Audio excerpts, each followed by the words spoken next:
Hello मेरे प्यारे बच्चों, कैसे हो आप लोग। आशा करता हूँ कि माँ शारदे की कृपा से आप सभी स्वस्थ और मस्त होंगे। चलिए मेरे प्यारे बच्चों, आज की क्लास में हम पुनः मॉलिक्यूलर इनहेरिटेंस की एक न्यू वीडियो लेकर आए हैं, जिसका नाम है आपका ट्रांसलेशन। ये पार्ट है बेटा आपका प्रोटीन सिंथेसिस का सेकंड पार्ट होता है ट्रांसलेशन, जिसमें क्या होता है mRNA से प्रोटीन की फॉर्मेशन होता है। इतनी बात क्लियर है बच्चों, होनी चाहिए। चलिए without wasting of time start करते हैं। बट इससे पहले अगर आप मेरे चैनल पर पहली बार विजिट कर रहे हैं so please like this channel and subscribe now. चलिए स्टार्ट करते हैं। ओके बच्चों, देखिएगा चैप्टर का नाम क्या है बेटा, चैप्टर नंबर 6 है। कौन सा चैप्टर है? 6। ओके, और चैप्टर का नाम क्या है? Molecular inheritance. क्या नाम है? Molecular inheritance. इनहेरिटेंस। इतनी बात क्लियर है, होनी चाहिए। ओके, इतनी बात क्लियर है। उसमें कौन सा टॉपिक रीड आउट कर रहे हैं हम लोग? क्या पढ़ रहे हैं? Protein synthesis. इतनी बात क्लियर है। प्रोटीन के पास एबिलिटी, सॉरी डीएनए के पास क्या होता है? एबिलिटी होता है कि वो क्या कर सकता है? प्रोटीन की सिंथेसिस कर सकता है।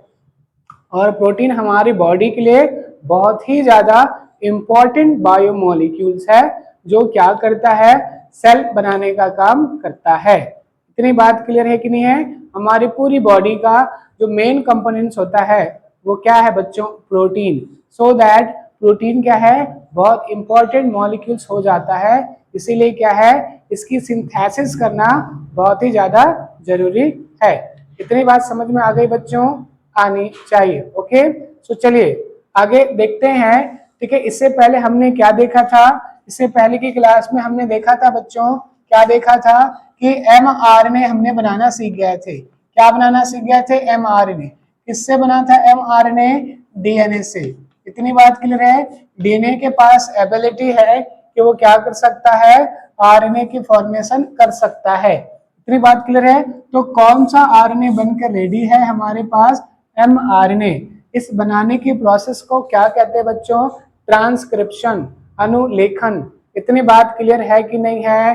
होनी चाहिए। ओके, देखिएगा डीएनए से mRNA बनाने की जो प्रोसेस है उसको क्या कहते हैं बेटा? अनुलेखन या ट्रांसक्रिप्शन। इतनी बात क्लियर है कि नहीं है? होनी चाहिए। ओके, अब इसके बाद mRNA से क्या बनता है? प्रोटीन की फॉर्मेशन होता है। क्या बनाया जाता है बच्चों? प्रोटीन बनाया जाता है। तो mRNA से प्रोटीन बनने की पूरी प्रोसेस को क्या कहते हैं बेटा? ट्रांसलेशन कहते हैं। और आज की क्लास में हम ट्रांसलेशन को डिस्कस करने वाले हैं। इतनी बात क्लियर है कि नहीं है? होनी चाहिए। ओके, देखिएगा जो प्रोटीन फॉर्मेशन का जो प्रोसेस होता है ये 3 स्टेप में क्या होता है? कंप्लीट हो रहा है। mRNA से प्रोटीन बनेगा, वो कितने स्टेप में कंप्लीट हो रहा है? 3 स्टेप में कंप्लीट होगा। सबसे पहले क्या होगा? इनिशिएशन होगी। उसके बाद क्या होगा? इलोंगेशन होता है। उसके बाद क्या होता है? टर्मिनेशन होता है। तो 3 स्टेप है। इनिशिएशन, प्रोटीन की इनिशिएशन, उसके बाद क्या बोलेंगे? इलोंगेशन, उसके बाद क्या होता है? लास्टली टर्मिनेशन होता है। इतनी बात समझ में आया कि नहीं आया? आनी चाहिए। इस जो ट्रांसलेशन का जो प्रोसेस होता है बच्चों, इसमें बहुत बड़ा रोल होता है आरएनए मॉलिक्यूल्स का। 3 टाइप के आरएनए होते हैं। इससे पहले की वीडियो में मैंने बता चुका है आपको कि आरएनए 3 टाइप का होता है और तीनों के तीनों टाइप का रोल क्या होता है? प्रोटीन की फॉर्मेशन में होता है। वो कौन से होते हैं 3 टाइप? पहला mRNA, tRNA और rRNA। Messenger RNA, transfer RNA और राइबोसोमल आरएनए। इतनी बात क्लियर है। और ये तीनों जो क्या होते हैं? आरएनए होते हैं। इसका रोल होता है किसमें? ट्रांसलेशन की प्रोसेस में। बहुत सारे एंजाइम्स का भी क्या होता है? इस प्रोसेस में रोल होता है। अमाइनो एसिड का भी क्या है? इंपॉर्टेंट रोल है। इतनी बात समझ में आ गई बच्चों? आनी चाहिए। ओके, देखिएगा सबसे पहले क्या होता है, पूरी प्रोसेस को इजीली पढ़ने वाले हैं। याद रखिएगा, पूरे वीडियो देखोगे तो आपको पूरी तरह से अच्छे से समझ में आएगा। इतनी बात क्लियर है कि नहीं है, होनी चाहिए। ओके, स्टेप नंबर 1, ट्रांसलेशन का स्टेप नंबर 1, सबसे पहले क्या होता है, एक्टिवेशन ऑफ अमाइनो एसिड। इतनी बात क्लियर है बच्चों? देखिएगा, ध्यान से देखिएगा, सबसे पहले आपको पता होगा दिस इज अ सेल, और सेल के अंदर में क्या होता है, न्यूक्लियस। इतनी बात समझ में आ गया? न्यूक्लियस के अंदर में क्या होता है बच्चों, डीएनए। क्या होता है, डीएनए। इतनी बात, ये डीएनए ने क्या किया था, एमआरएनए बनाया था। न्यूक्लियस के अंदर क्या बनाया था बच्चों, एमआरएनए बनाया था। इतनी बात क्लियर? इसी को कहते थे ट्रांसक्रिप्शन। लेकिन अभी एमआरएनए कहां पर है, ये अभी एमआरएनए कहां पास है, न्यूक्लियस के अंदर है। तो वो क्या होगा, ट्रांसलेशन की प्रोसेस के लिए क्या होगा, वो साइटोप्लाज्मिक रिज्म पर आएगा। कहां पास आएगा, साइटोप्लाज्म में वो क्या होगा, आपका एंट्री होगा, किसका, एमआरएनए का। इतनी बात समझ में आया? तो सबसे पहले क्या होता है, एमआरएनए का ट्रांसफॉर्मेशन होता है किसमें, साइटोप्लाज्मिक रीजन पर। जैसे ही एमआरएनए का एंट्री होगा किस पर, साइटोप्लाज्म में, तुरंत क्या कर दिया जाता है, ठीक है, टीआरएनए का काम क्या होता है, टीआरएनए क्या करता है, एक्टिवेट कर देता है किसको, अमाइनो एसिड को। ठीक है, साइटोप्लाज्म में जितने भी क्या होंगे बेटा, अमाइनो एसिड होंगे, उसको एटीपी दिया जाता है, जिसके कारण से क्या हो जाता है, अमाइनो एसिड एक्टिव हो जाता है। याद रखेंगे, एटीपी देने से क्या हो जाता है, अमाइनो एसिड एक्टिव हो जाता है। इतनी बात क्लियर है? तो सबसे पहला प्रोसेस है activation of amino acid. TRNA क्या करता है, जैसे मैसेंजर आरएनए की एंट्री होता है साइटोप्लाज्म में, टीआरएनए सबसे पहले किसको एक्टिवेट कर देता है बेटा, आपका अमाइनो एसिड को क्या कर देता है, एक्टिवेट कर देता है। इतनी बात समझ में आ गई बात? ओके, सेकेंड स्टेप क्या है, binding of activated amino acid. Binding of activated amino acid with tRNA. जैसे क्या होता है, एक्टिव हो जाता है अमाइनो एसिड, उसके बाद में क्या हो जाता है बच्चों, ठीक है, जो एक्टिवेटेड अमाइनो एसिड होता है वो टीआरएनए के साथ में क्या हो जाता है, बाइंड हो जाता है। इतनी बात क्लियर है? आपको पता होगा टीआरएनए पर ऐसा स्ट्रक्चर होता है, टीआरएनए कैसा दिखता है, पता है कि नहीं? ठीक है, होनी चाहिए। इतनी बात क्लियर? इस टाइप का आपका टीआरएनए होता है। ओके, इसमें बहुत सारे क्या होते हैं बेटा, आपकी रीजन्स होते हैं कि नहीं होते बच्चों, होते हैं। तो देखिएगा, इस साइड पर क्या हो जाता है, ये जो साइड है ये क्या होता है, इसमें अमाइनो एसिड जुड़ते हैं। इतनी बात समझ में आ गई बात? तो इस साइड पर क्या होगा, आपके अमाइनो एसिड अटैच होंगे। इतनी बात समझ में आ गई बात? तो इसी साइड पर क्या होते हैं, एक्टिवेटेड अमाइनो एसिड क्या आता है, आकर जुड़ने लगता है। इतनी बात क्लियर है? अब मैं कह सकता हूं कि टीआरएनए के साथ में कौन बाइंड हो गया है, activated amino acid can be bind. इतनी बात समझ में आ गया? थर्ड स्टेप क्या होता है, अब जैसे टीआरएनए के साथ में क्या हो जाता है, बाइंड हो जाता है क्या, एक्टिवेटेड अमाइनो एसिड, तो उसके बाद स्टार्ट होता है क्या, इनिशिएशन। स्टार्ट हो रहा है क्या चीजें, पॉलीपेप्टाइड चेन की फॉर्मेशन। क्योंकि प्रोटीन क्या होता है मेरे प्यारे बच्चों, पॉलीपेप्टाइड चेन ही तो होते हैं। इतनी बात समझ में आ गया ना? ओके, आनी चाहिए। सो अब क्या हो रहा है, प्रोटीन की फॉर्मेशन स्टार्ट हो रहा है। इतनी बात, पहले तो तैयारी किया आपने, उसके बाद क्या होता है, इनिशिएशन होगा किसका, पॉलीपेप्टाइड चेन की फॉर्मेशन का इनिशिएशन होता है। तो देखिएगा, एमआरएनए आ रहा है, एमआरएनए के पास क्या है, मैसेंजर मैसेज है कि क्या, प्रोटीन की बाइंडिंग की, अमाइनो एसिड की बाइंडिंग की क्या मैसेज उसके पास है। इतनी उसके पास कोडॉन्स है, मैसेंजर आरएनए के पास क्या है, कोडॉन्स है, और इसी कोडॉन के सीक्वेंस के अकॉर्डिंग अमाइनो एसिड को अरेंज किया जाएगा, ज्वाइन किया जाएगा। इतनी बात समझ में आया? The first codon is AUG, और AUG किसको कोड करता है, मिथियोनिन अमाइनो एसिड को क्या करता है, वो कोड करता है। तो सबसे पहले ऐसा अरेंज बहुत सारे हैं, ठीक है, याद रखिएगा 5 प्राइम टू 3 पॉइंट से प्राइम से क्या होगा, स्टार्ट होगा। इतनी बात क्लियर है? तो सबसे पहले क्या होता है, मैसेंजर आरएनए पर क्या हो जाता है, इनिशिएशन करवाने के लिए राइबोसोम का स्मॉल यूनिट आकर अटैच हो जाता है।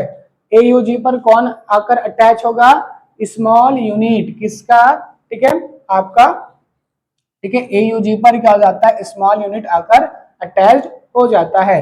बैक्टीरिया के केस में बेटा जो आपका क्या होता है 30S क्या होता है स्मॉल यूनिट होता है राइबोसोम का, वो आकर बाइंड हो जाएगा।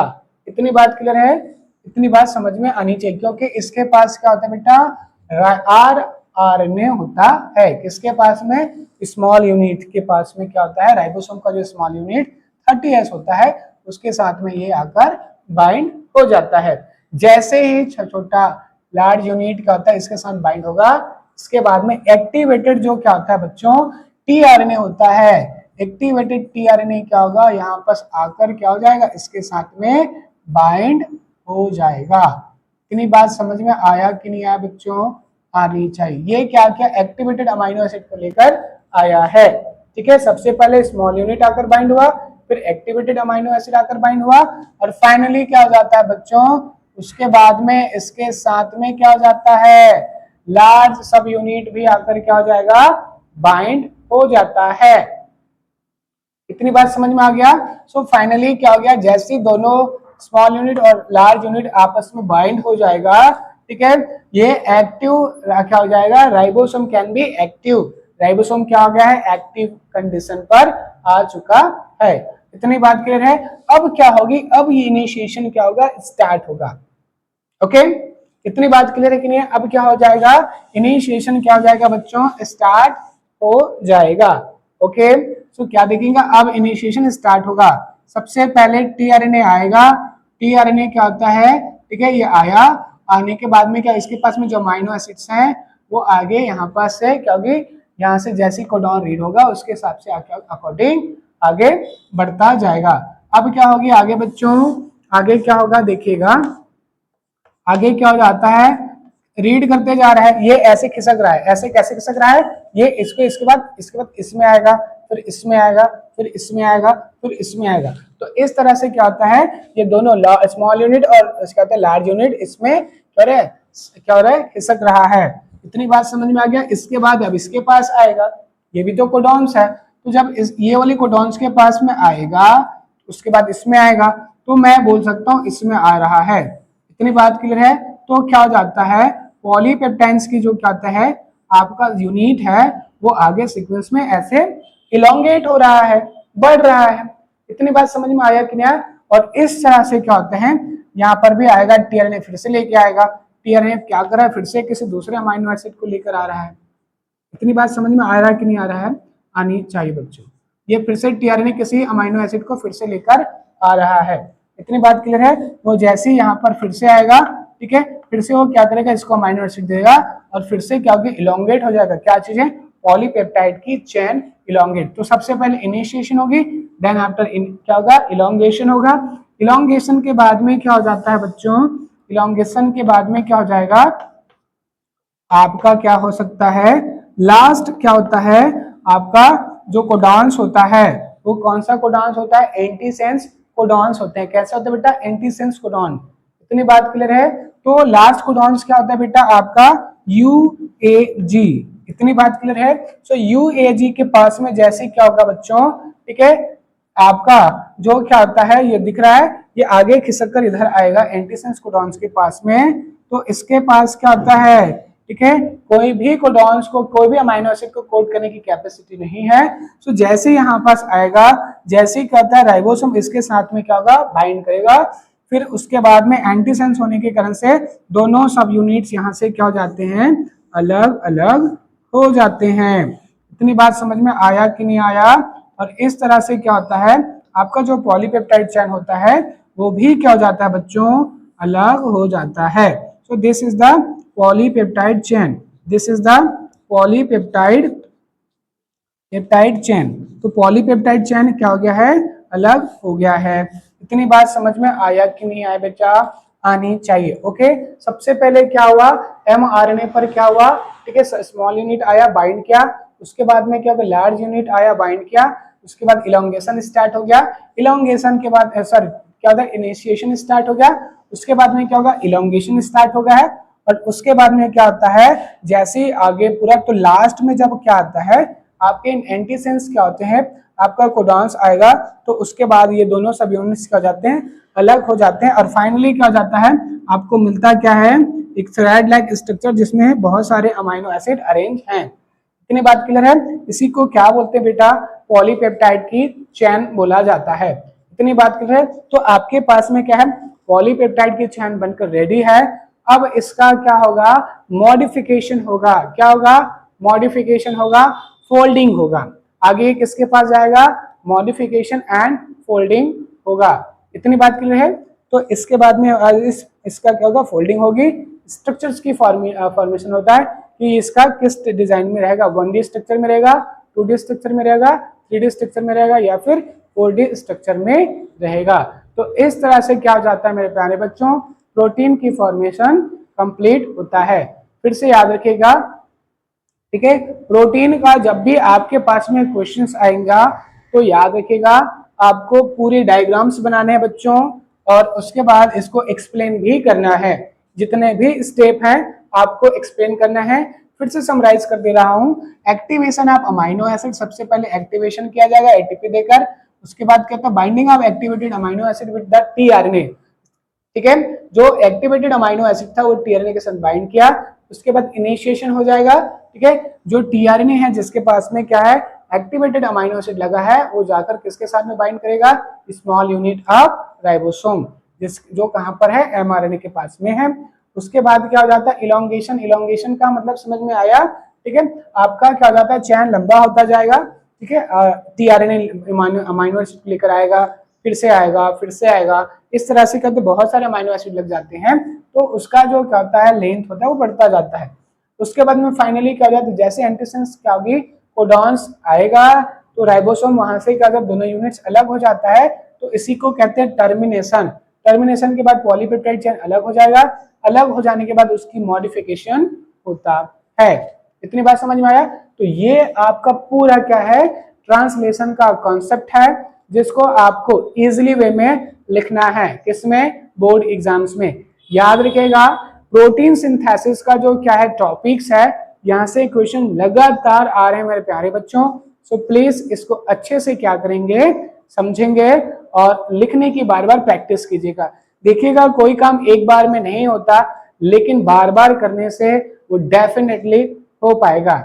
तो आशा करता हूं कि आप लोग अच्छे से प्रैक्टिस करेंगे और इसको एग्जाम्स में बहुत अच्छे से लिखेंगे। सो आज की क्लास में बस इतना ही मेरे प्यारे बच्चों। आगे की क्लास में हम किसी न्यू टॉपिक पर फिर से डिस्कस करेंगे। थैंक यू मेरे प्यारे बच्चों।